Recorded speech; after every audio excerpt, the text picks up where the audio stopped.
नमस्कार, मैं हूं संजय शर्मा। आप देख रहे हैं 4 PM न्यूज नेटवर्क। अभय दुबे जी से मैंने बातचीत की और बातचीत आज बड़े रोचक चीजों पे हुई। मेरा दर्द ये था कि इस देश में सारी संवैधानिक संस्थाओं से लोगों का भरोसा खत्म हो गया है। लोगों ने मान लिया है कि चुनाव आयोग एकदम नाकारा हो गया है, वो मोदी जी की जेब में रहता है। बाकी जो संस्थाएं थी, सीबीआई, इनकम टैक्स, ईडी, वो एक पॉलिटिकल पार्टी की तरह काम करती हैं, सत्ता के आगे दुम हिलाती हैं। लेकिन लोगों को अदालतों पे भरोसा था। लोग कहते थे लड़ाई हो जाती थी, वो कहते थे मैं तुमको अदालत में देख लूंगा।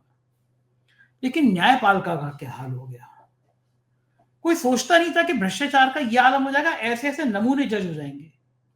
एक हाई कोर्ट का जज कहता है कि जब मोर रोता है तो उसके आंसू मोरनी चुग लेती है तो गर्भवती हो जाती है। एक हाई कोर्ट का जज मुसलमानों को कठपुल्ला कह देता है, और अब तो एक जज के घर में आग लगी, वहां से करोड़ों रुपए कैश मिल जाते हैं। तो मेरा दर्द यह था कि सुप्रीम कोर्ट को यह क्यों नहीं समझ में आया कि अगर करोड़ों रुपए कैश मिल रहे हैं तो उस जज की गिरफ्तारी इमीडिएटली होनी चाहिए। उसको इलाहाबाद हाई कोर्ट में ट्रांसफर कर दिया। हाई कोर्ट के लोग भड़क गए। इलाहाबाद के वकील की हमारे डस्टबिन है कि इस तरह के जजों को वापस यहां भेज दे रहे हो। आप सोचिए किसी नेता के घर में, विपक्ष के नेता के घर में 15 करोड़ मिल जाते तो महीनों जेल में रहते। तो सुप्रीम कोर्ट ने क्यों नहीं ईडी के इनकम टैक्स की तत्काल जांच करी? क्यों नहीं उस जज को चिट्ठी लिखी कि तत्काल बताओ 24 घंटे में ये पैसा कहां से आया? इस भरोसे से देश का लोगों का जनमानस टूटा है, क्योंकि सुप्रीम कोर्ट के चीफ जस्टिस पे एक महिला ने आरोप लगाया था, गंभीर आरोप थे।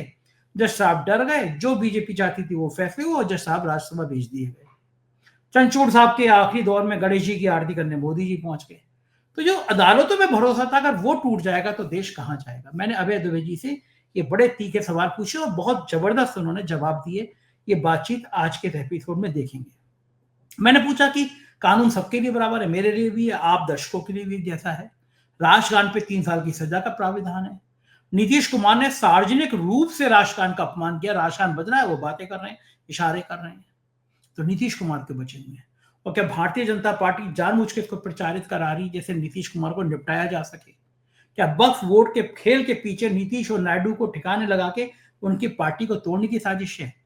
बहुत बढ़िया बातचीत है, आप सुनेंगे, आपको मजा आएगा। पहले चैनल को सब्सक्राइब करिए, ज्वाइन करिए। चलते हैं अभय जी के पास। 4 PM न्यूज नेटवर्क में स्वागत है अभय जी आपका। दो लोगों में कभी भी लड़ाई होती थी, मैं देखता था, लोग कहते थे कि हम तुम्हें कोर्ट में देख लेंगे, अदालत में देख लेंगे। मतलब इस देश के जनमानस में यह बड़ा भरोसा था कि अदालत में अगर चले जाएंगे तो उनके साथ न्याय हो इंसाफ होगा। जाएगा, इंसाफ हो जाएगा।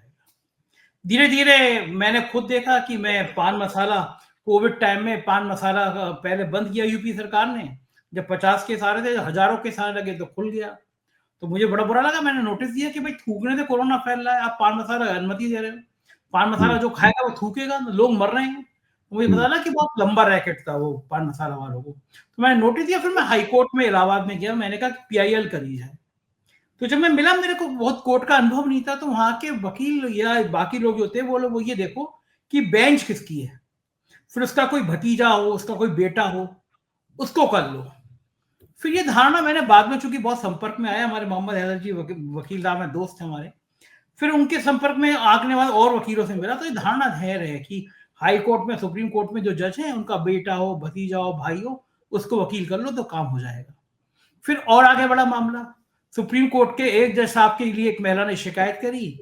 सेक्सुअल शिकायत थी, सेक्सुअल असेंट की शिकायत थी। जज साहब सरेंडर हो गए, जो जो मन चाहे फैसले दिए, वो जज साहब राज्यसभा चले गए। उसके बाद चंचूड़ साहब का मामला आया, लोगों ने देखा गणेश आरती बाद में, मतलब शुरुआत में, तो भ्रम टूटा। और ये क्रम जब टूट रहा है तो आम आदमी बड़ा निराश हो रहा है देश का। उसको लग रहा है कि जुडिशरी को क्या हो गया, अदालतें भी फैसला करने लगी। अब आप देखिए, कभी कभी ऐसी चीजें कही जाती है, कहावत कही जाती है ना, ऊंट पे जब वक्त खराब होता है तो ऊंट पर बैठे आदमी को कुत्ता काट लेता है। वो हुँ, कहावत मैंने आज चिरतार्थ होते हुए देखी कि जज साहब के घर में आग लग गई। जज साहब थे नहीं दिल्ली में, तो फायर ब्रिगेड आए, बुझाई, तो पता चला कि दूसरे कमरे में जज साहब के करोड़ों कैश रखा हुआ है।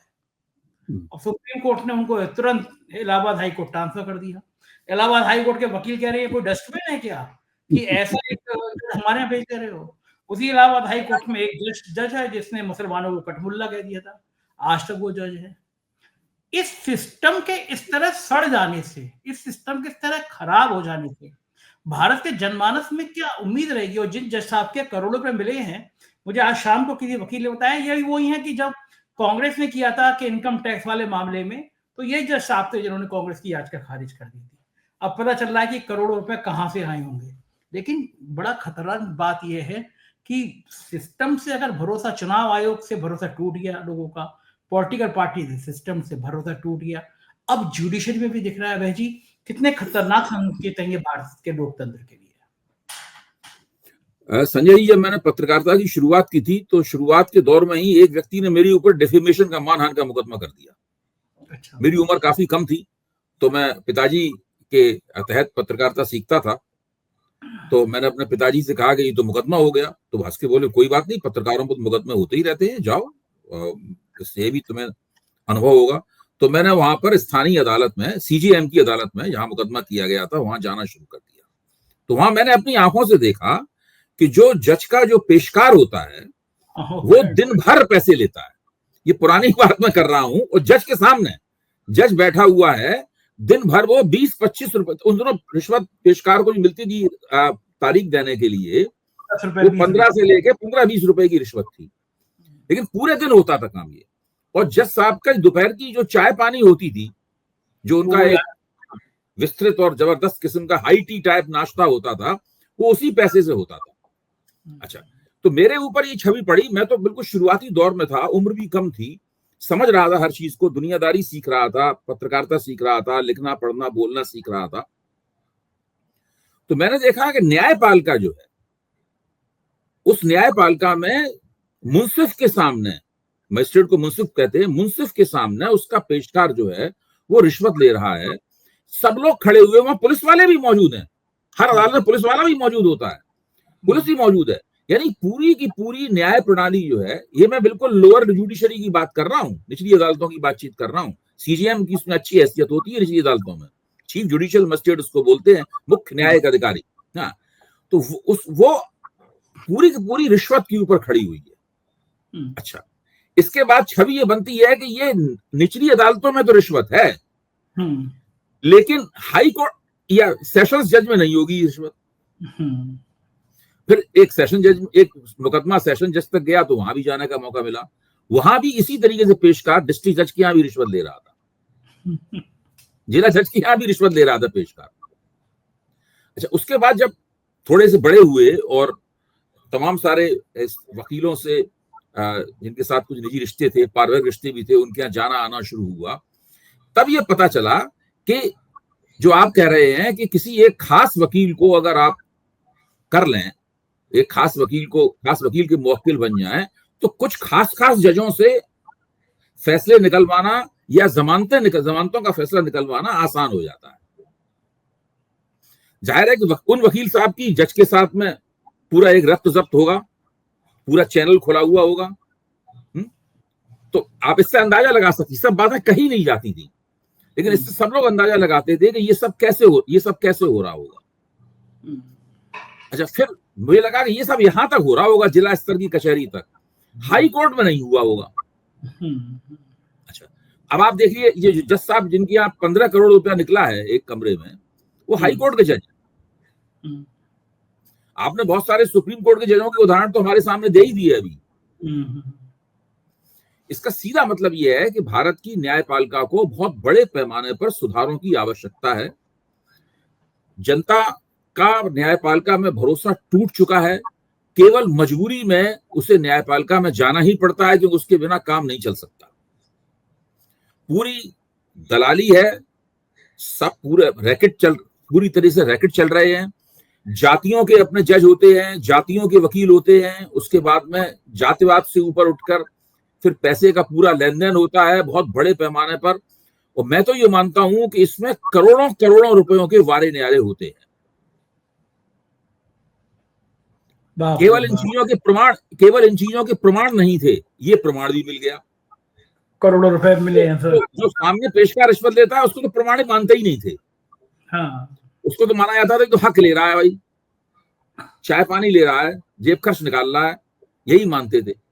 इसको बेईमानी की नहीं, इसको बात ये थी, हमारा समाज कैसा था उस वक्त, मैं 40-50 साल पुरानी बात कर रहा हूँ, हमारा समाज इस बात को बेईमानी मानते ही नहीं था। क्यों? किसी ने मुझसे नहीं कहा कि अदालत में बेईमानी हो रही है। सारे वकील LLB किए हुए पढ़े लिखे, लखनऊ विश्वविद्यालय के, इलाहाबाद विश्वविद्यालय से पढ़े लिखे वकील जो हैं, किसी के मुंह से मैंने ये शब्द नहीं सुना कि भाई अदालत में बेईमानी होती है। ये तो भाई उसका हक है, ले रहा है। और जो मजिस्ट्रेट बैठा हुआ चाय पी रहा है उस पानी की और समोसे और मलाई खा रहा है, वो उसका हक है। अब ये हक किस सीमा के बाद में रिश्वत में बदलता है? ये 15 करोड़ रुपए बताते हैं। अभी तक होता क्या था कि अफसरों के यहाँ पैसे निकलते थे, अफसरों के यहाँ बड़ा माल निकलता था, मोटा माल निकलता था, कभी कभी नेताओं के पास भी मोटा माल निकलता था, कभी कभी चपरासियों तक के पास मध्य प्रदेश में मोटा माल निकला है, करोड़ों करोड़ रुपए निकले चपरासियों के पास। लेकिन ये जज के पास पहली बार 15 करोड़ जो रुपए निकला है, इसने पूरी तरीके से अब खुलकर बात करने की गुंजाइश पैदा कर दी है। ठीक बात। अभी तक हम लोग इस बात के ऊपर खुल के नहीं बात कर सकते थे। अगर ये 15 करोड़ रुपए नहीं निकलता तो आज हम लोग इस तरीके से बात नहीं कर रहे होते। ठीक बात है, बिल्कुल सही बात। अच्छा, और मैं आपको अभी से कह दूं, ये मेरी भविष्यवाणी है, 100% सही साबित होगी कि कुछ नहीं होगा। मोदी सरकार हो या कोई सरकार हो, एक कदम नहीं उठाएगी न्यायपालिका का कील काटा दुरुस्त करने के लिए। न्यायिक सुधारों की दिशा में एक कदम भी नहीं उठाया जाएगा, कोई कुछ नहीं करेगा, ऐसा ही चलता रहेगा। बिल्कुल ठीक कह रहे हैं हम, लोग यही मान रहे हैं, लोग यही मान रहे हैं, कुछ नहीं होगा, कुछ नहीं होगा। इन जज साहब के खिलाफ कार्रवाई हो जाएगी, क्योंकि ये जवाब नहीं दे पाएंगे 15 करोड़ रुपए कहां से आ गया, तो कुछ ना कुछ तो कार्रवाई हो जाएगी। और अभी भी आप देखिए उनकी कार्रवाई जो सुप्रीम कोर्ट ने उनका ट्रांसफर कर दिया। भाई ट्रांसफर इज नो पनिशमेंट, कोई पनिशमेंट नहीं है ये। अच्छा मुझे बताइए कि तबादला कोई दंड है? कोई दंड नहीं है। आप सोचिए कि सालों पुराने 20-25 साल पुराना मामला है कि जॉब के बदले लैंड वाला, तो लालू यादव आज तक तारीखों में आ रहे हैं। ईडी, क्या सुप्रीम कोर्ट के चीफ जस्टिस को इमीडिएटली सीबीआई या ईडी को नहीं करना चाहिए था? किसी नेता के अगर सुप्रीम कोर्ट के चीफ जस्टिस को चाहिए था कि खुद इनको लेटर भेजते। भाई सुप्रीम कोर्ट चीफ जस्टिस बहुत बड़ी चीज है। हिंदुस्तान के प्रधानमंत्री, राष्ट्रपति के बाद सुप्रीम कोर्ट का चीफ और थल सेना अध्यक्ष, सुप्रीम कोर्ट चीफ, यही तो 3-4 लोग हैं हिंदुस्तान के सबसे बड़े। चाहिए था कि आप तुरंत बताइए क्यों ये 15 करोड़ रुपए कहां से आया। गिरफ्तारी का हुक्म देना चाहिए था उनको, इसको गिरफ्तार किया जाए। बिल्कुल ठीक बात है, मतलब जेल भिजवाया जाए। ईडी फेमस सब जगह, ऐसे किसी नेता के मिल जाता। अरे किसी ईडी की जरूरत ही नहीं है। ईडी की जरूरत तो जांच करने के लिए होती है, इसमें जांच थोड़ा करनी है। कैश है, ईडी को साबित करना होता है कि मनी ट्रेल, क्या मनी दिख रहा है साहब? आप ये देखो ना, जो दमकल वाले वहां गए होंगे, जिन्होंने वो 15 करोड़ रुपए बरामद किया, उन्होंने तो अपनी डायरी में लिखा है ना कि 15 करोड़ रुपए मिले। हाँ ठीक बात है, वो तो जमा हो गया, डिपॉजिट हो गया सरकार में। सही बात है, किसी प्रमाण की आवश्यकता थोड़ी ना है। अब ज्यादा से ज्यादा आप ये कर सकते हैं, हाई कोर्ट से पूछ सकते हैं कि 15 करोड़ रुपए की सफाई दे दे भैया आपको। हाँ, तुरंत बता दे कहां से पूछा सकता है कि 15 करोड़ रुपए की सफाई दे दो, ये बता दो 15 करोड़ रुपए तुम्हारा है तो कैसे तुम्हारा है, किसी दूसरे का है तो क्यों तुम्हारे घर में था। बिल्कुल ठीक बात है, ये बता दो। और चूंकि अगर आप तसल्ली बख्श तरीके से नहीं बता सकते तो जेल जाने के लिए तैयार रहो। नजीर पेश नहीं करना चाहिए। उनका जो ट्रांसफर किया गया है ये भी गलत है। मैं बिल्कुल संतुष्ट नहीं हूं। एक नागरिक के तौर पर मैं इसके खिलाफ अपनी आवाज बुलंद करता हूं।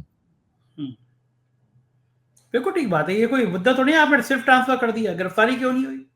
15 करोड़ रुपए की उन्होंने सुप्रीम कोर्ट के चीफ जस्टिस को और दिल्ली हाई कोर्ट के चीफ जस्टिस को, सुप्रीम कोर्ट के चीफ जस्टिस का तो बाद में दिल्ली हाई कोर्ट के चीफ जस्टिस का दायित्व है कि वो उनसे पूछा कि आपके घर में 15 करोड़ रुपया कहां से आया। ये कोई इल्जाम थोड़ा लगाया गया है उनके ऊपर। हाँ, वो तो भारत सरकार बदनाम करने के लिए इल्जाम लगाया गया है, उनके दुश्मनों ने इल्जाम लगा दिया है। जुडिशरी को बदनाम करना चाहते हैं, जनता का भरोसा उठ जाएगा जुडिशरी से। ये मसला थोड़ी ना है। भरोसा तो उठ गया, इस भरोसे को अगर आप दोबारा कायम करना चाहते हैं तो उसमें पहला कदम ये होना चाहिए कि दिल्ली हाई कोर्ट के चीफ जस्टिस को तुरंत उनसे एक कारण बताओ नोटिस देना चाहिए कि रुपया आपके यहां से मिला है, आप फौरन इसकी सफाई दीजिए, 24 घंटे के अंदर या 1 हफ्ते के अंदर इसकी सफाई दीजिए, वरना आपके खिलाफ कार्रवाई की जाएगी। इनको तुरंत नौकरी से बर्खास्त करके इनको जेल भेज देना चाहिए। अब ये अदालत में अपनी सफाई देते फिर, या ये ऐसी सफाई दे दें हाई कोर्ट के चीफ जस्टिस को, जिससे उसको तसल्ली हो जाए कि भाई इन्होंने बेईमानी नहीं की। सही बात है, बिल्कुल ठीक बात है। हाँ, हाँ। अच्छा, ये रुपया बच्चों के खेलने के लल्ला, हम लोग बचपन में लल्ला चूरन के नोट आते थे। हाँ हाँ आपको याद होगा उत्तर प्रदेश में नोट आते थे बच्चों खेलने के, वो लल्ला चूरन लिखा रहता था उनके ऊपर, तो लल्ला चूरन के नोट हैं ये तो। अच्छा, जज साहब सोच रहे होंगे कि कितना बड़ा हुआ, आग ज्यादा ही लग जाती, जल जाते सारा रुपया। हाँ, जल जाते तो ज्यादा, अरे जल जाते तो बच जाते 15 करोड़, तो और ज्यादा कमा लेते उसके बाद वो दोबारा कमा लेते वो वहां पे रहते। हाँ। क्या कमाल है बताइए, जज 15 करोड़ रुपए कमा रहा है देश में, क्या 15 करोड़ तो मिले हैं। अरे भाई संजय जी, आप भी अजीब सी बात कर रहे हैं। 15 करोड़ तो मिले हैं, 15 करोड़ तो पकड़ गए। हवाला से यानी कहाँ का पैसा गया होगा देश दुनिया में, पता नहीं क्या। आप क्या करना, 15 नहीं, ये 150 करोड़ रुपए का, 150, 200, 250 करोड़ रुपए के आसामी होंगे। आप बताइए मुझे कि केजरीवाल के लिए कहा गया कि 100 करोड़ रिश्वत ली इन्होंने, 1 लाख रुपए भी बरामद नहीं हुए, तो केजरीवाल महीनों जेल में रहा है। कुछ साबित नहीं हुआ, और जज साहब का ट्रांसफर हो रहा है। आप सोचिए ना, इसका मतलब है कि देश में जो शक्तिशाली व्यक्ति है उसका कोई कुछ नहीं बिगाड़ सकता। हजारों करोड़ जिन मोदियों के पास हैं, चाहे वो नीरव मोदी हो, चाहे वो ललित मोदी हो, वो दूसरा वो जो बिल्कुल फिल्मी विलेन लगते हैं देखने में, किंगफिशर के जो मालिक थे विजय माल्या, उनको देखने से लगता है वो काला चश्मा लगाए हुए फिल्मी विलेन, तो वो सब हो। आप इन सब लोगों को देखिए ना, मेहुल चौकसी हो, ये लोग मौज कर रहे हैं। 200, 300 करोड़ की संपत्तियां उनके पास हैं, वो दूसरी नागरिकताएं खरीदते फिर रहे हैं दुनिया में। इंडियन पासपोर्ट वापस करने के लिए तैयार हैं, उन्होंने दूसरे देश की नागरिकता खरीद ली है। आप सोचिए, हिंदुस्तान का सबसे बड़ा पूंजीपति के खिलाफ अमेरिका में फ्रॉड का मुकदमा चल रहा है। दिल्ली हाईकोर्ट के जज के यहाँ 15 करोड़ रुपए मिल रहे हैं। कुछ भी हो रहा है देश में। और मोदी जी भ्रष्टाचार के खिलाफ अभियान चला रहे हैं। हाँ, वो कह रहे हैं कि महाराष्ट्र में कहते हैं कि भ्रष्टाचारियों को छोड़ूंगा नहीं, नारा लगते हैं, फिर अलग से कहीं चक्की पीसिंग, और वही भ्रष्टाचारी इस पे आरोप है, वो डिप्टी सीएम बन जाता है। पिछली सरकार में भी, इस सरकार में। आप देखिए, ये बिल्कुल आपने बिल्कुल ठीक पहले कहा कि चुनाव आयोग से भरोसा उठ चुका है, जुडिशरी से भी भरोसा, न्यायपालिका से भी भरोसा उठ चुका है। अभी मेरे ख्याल से शायद फौज से भरोसा नहीं उठा है।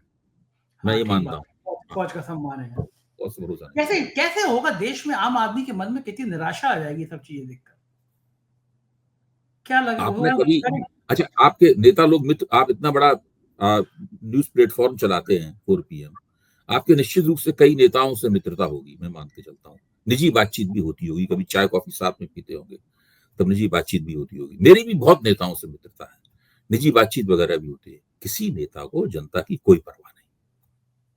सही बात है। हाँ, मैं आपको बताऊं, बिल्कुल आप हंसी मजाक में जब कोई बात, किसी को कोई परवाह नहीं है। ये राजनीति एक पेशे में बदल चुकी है, राजनीति एक पेशे में बदल चुकी है।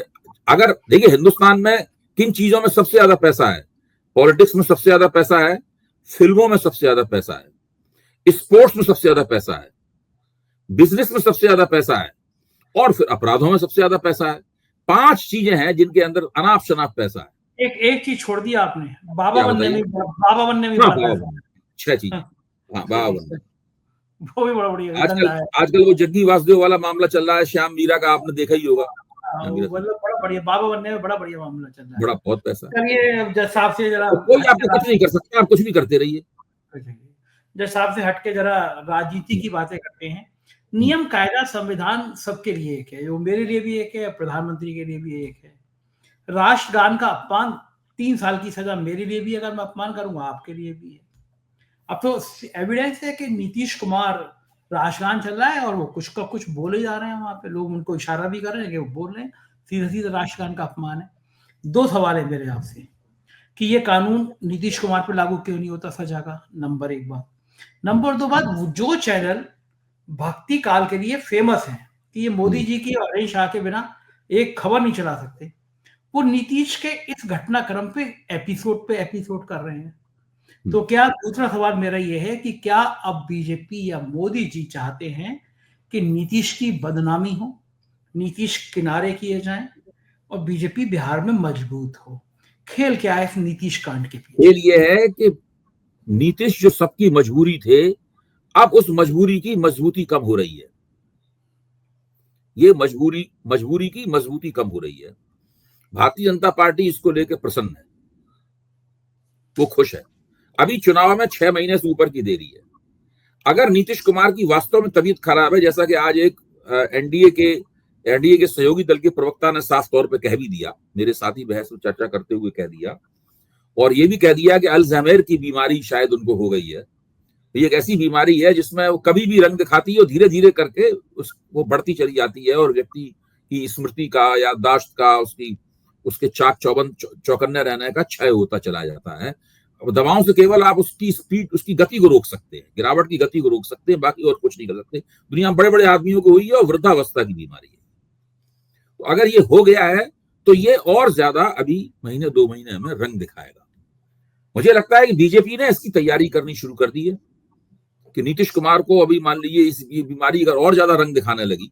देखिए, आखिरकार जो बाइडेन को भी वृद्धावस्था और बीमारियों के कारण चुनावी दौर से हटना पड़ा था, उनकी पार्टी उनके खिलाफ हो गई थी।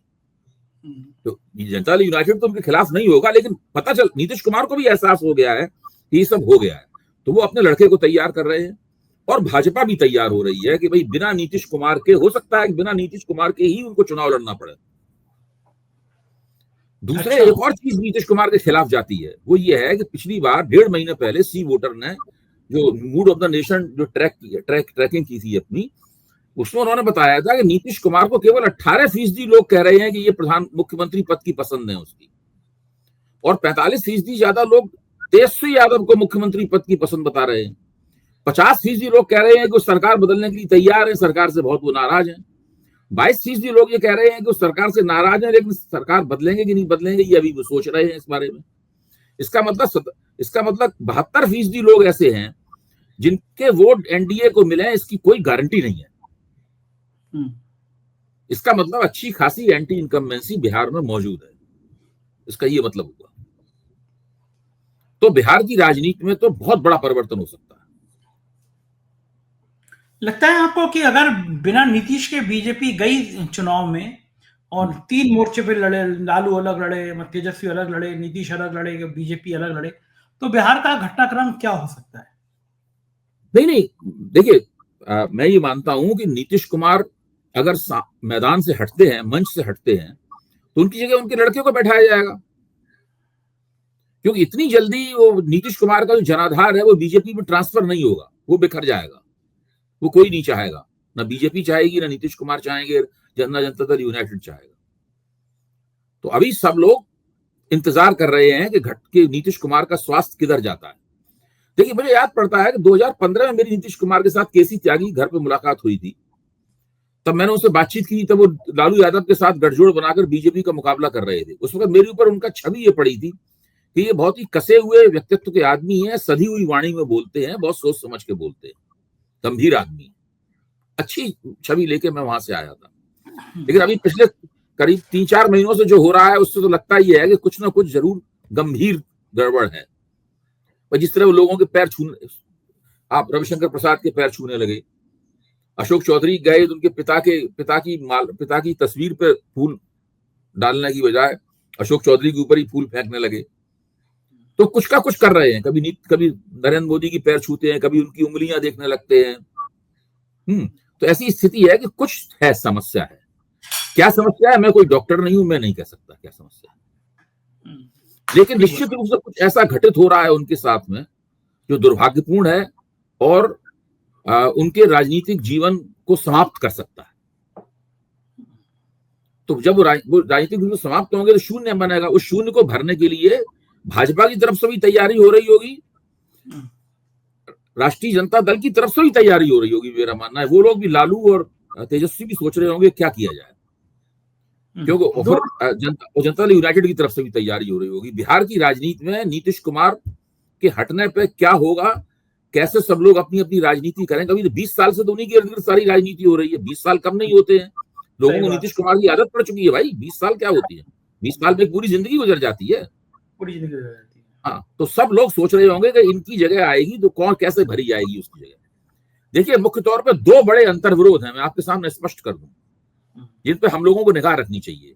पहला अंतर्विरोध यह है कि नीतीश कुमार सार्वजनिक रूप से कुछ अजीब किस्म का आचरण कर रहे हैं जो उनको शोभा नहीं देता।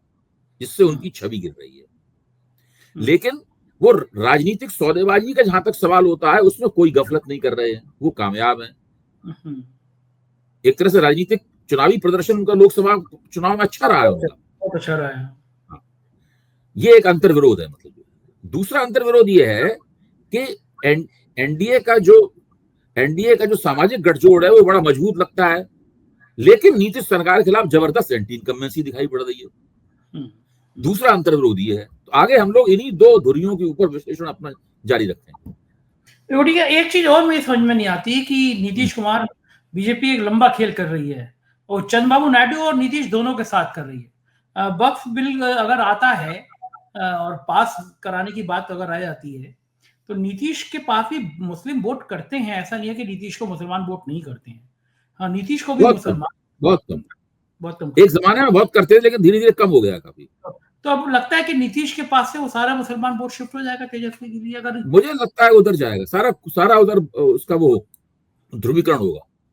कांग्रेस और तेजस्वी के गठजोड़ की तरफ ध्रुवीकरण होगा उसको। वो वामपंथी भी है, कांग्रेस भी है और वो जनता दल तो है ही, राष्ट्रीय जनता दल तो है ही। तो चंद्रबाबू नायडू ने भी ये मान लिया कि मुसलमान वोट नहीं चाहिए वहां, तो बहुत बड़ी संख्या में। देखिए, आंध्र प्रदेश की स्थिति अलग तरह की है। वहां भारतीय जनता पार्टी बड़ी खिलाड़ी नहीं है। वहां पे चंद्रबाबू नायडू की टक्कर वाईएसआर कांग्रेस से है। वहां पे मुख्य तौर पर भाजपा की ज्यादा हैसियत है नहीं वहां पे आंध्र प्रदेश में। इसलिए वहां पे बिहार जैसी स्थिति नहीं है। बिहार में भाजपा बड़ी खिलाड़ी है। बिहार में भाजपा की महत्वाकांक्षा अपना मुख्यमंत्री बनाने की है। आंध्र प्रदेश में तो भाजपा इसको सोच भी नहीं सकती। लेकिन चंद्रबाबू नायडू को चिंता तो होगी, अगर वक्फ बिल पे उनका विरोध नहीं हुआ तो मुसलमान शिफ्ट हो जाएगा। नहीं, चिंता वगैरह सब है। तो वो वहां पे ये प्रचार कर रहे हैं। वहां पर देखिए, हमारी वजह से ही वक्फ बिल के ऊपर जो अभी तक हमने कोई फैसला नहीं होने दिया है, या ये वो कह रहे हैं कि हमने उसको संसद की समिति में भिजवा दिया। देखिए, तो ये सब इस तरह की कुछ ना कुछ अपनी पेशबंदी कर रहे होंगे वो, मेरे ख्याल से। ठीक बात है, और हमारी निगाह बनी रहेंगी। बहुत बहुत शुक्रिया भाई जी। और दूसरे ये है कि हो सकता है मुसलमानों के लिए कुछ आरक्षण घोषित कर दें, कुछ वहां उनका तुष्टिकरण करने की कोशिश करें। ये भी तो हो सकता है। हाँ, इतने एंगल निकाल सकते हैं, तेज आदमी है। तो कर्नाटक में अभी 4% दे दिया ठेकों में, तो आंध्र प्रदेश भी करने लगेगा उस वैसा। तो ये सब एंगल भी निकाल सकते हैं अपने वोट बचाने के लिए।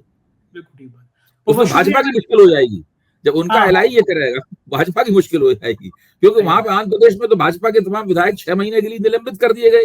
कर्नाटक में उठा के ले जाया गया, उनको सीसीटीवी दिखाया रहा तो उनको मार्शल उठा के बाहर फेंक रहे थे उनको। तो अगर आंध्र प्रदेश में ये कर दिया उन्होंने, तो फिर भाजपा क्या करेगी? भाजपा तो उनके साथ गठजोड़ में है। ठीक बात है, परेशानी पैदा कर देंगे वो। बहुत शुक्रिया अभय जी, आपने बातचीत की। ये थे अभय दुबे जी, और मुझको यकीन है ये बातचीत आपको पसंद आई होगी। क्या लगा आपको कि क्या देश वाकई में इस तरफ जा रहा है?